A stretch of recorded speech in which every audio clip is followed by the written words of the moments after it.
എല്ലാവർക്കും നമസ്കാരം.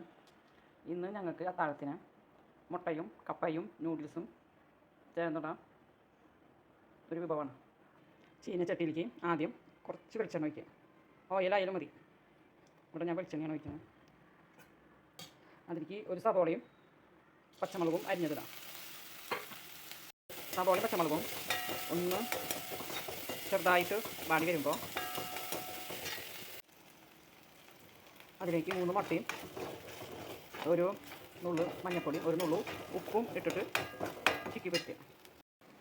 മുട്ട ഇതേപോലെ ചിക്കി പൊരിച്ചിട്ട് അതിലേക്ക് നൂഡിൽസ്, കപ്പ, എനിക്ക് നൂഡിൽസ് ചേർത്തു. ഇനി അതിലേക്ക് കപ്പ ചേർക്കാം. കപ്പയും നൂഡിൽസും മുട്ടയും എല്ലാം കൂടിയിട്ട് നല്ലോണം വളർത്താം. വളർത്താം. ഇതുപോലെ നല്ലോണം വളർത്തിയെടുക്കാം. നല്ല രുചിയത്.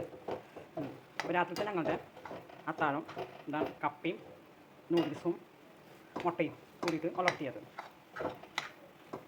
ഇതെല്ലാവരും ഒന്ന് ട്രൈ ചെയ്ത് നോക്കണം. ഈ വീഡിയോ ഇഷ്ടപ്പെട്ടാൽ ലൈക്ക് ചെയ്യണം, ഷെയർ ചെയ്യണം, സബ്സ്ക്രൈബ് ചെയ്യണം.